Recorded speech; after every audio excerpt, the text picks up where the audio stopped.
তো আজকের লেসন হচ্ছে ক্রোম্যাটিক। তো ক্রোম্যাটিক কী কাজে লাগে? ক্রোম্যাটিক যতটা স্মুথ প্লে হবে ততটা ফিঙ্গারের পাওয়ার আসবে। তো এক্ষেত্রে ক্রোম্যাটিক বাজানোর জন্য যেটা বেশি ইম্পর্টেন্ট সেটা থাম্বটাকে ঠিকঠাক পজিশনে ফেলা। সবাই যেটা ভুল করে যে ক্রোম্যাটিক প্লে করার সময় এই ফিঙ্গারগুলো উঠিয়ে দেয়, যেটা হচ্ছে একটা রং থট। এই জন্য ফিঙ্গারগুলো যদি বসানো যায়, অর্থাৎ থাম্ব থাকবে সেকেন্ড যে বারটা আছে একদম তার অপোজিটে, ঠিক এইভাবে।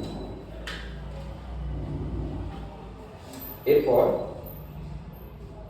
আমাদেরকে ধরতে হবে যে ফার্স্ট ফিঙ্গার ঠিক একদম পাশেই, সেকেন্ড হচ্ছে সেকেন্ড ফিঙ্গার, সেকেন্ড বার এটা আপ হবে, মানে ডাউন আপ স্কেলস হবে অল্টারনেটিভ।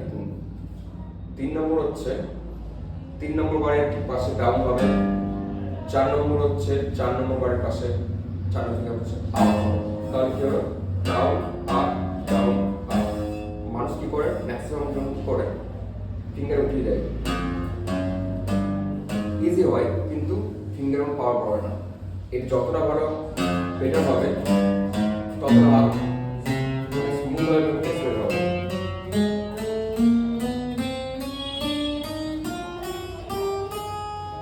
কিন্তু অপোজিট যখন আসবে তখন এটা ছাড়তে হবে ফিঙ্গারটাকে। 4 3 2 1 তাহলে আসার সময় কি করতে হবে? একসাথে করতে হবে।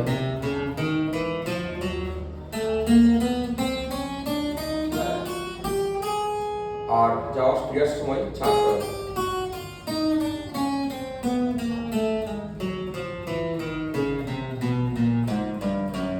এগুলো 1 গুণ 2 গুণ 4 গুণ এই ওয়েতে প্লে হয়। আমি একটা ডেমনস্ট্রেশন দেখাচ্ছি ছোট করে।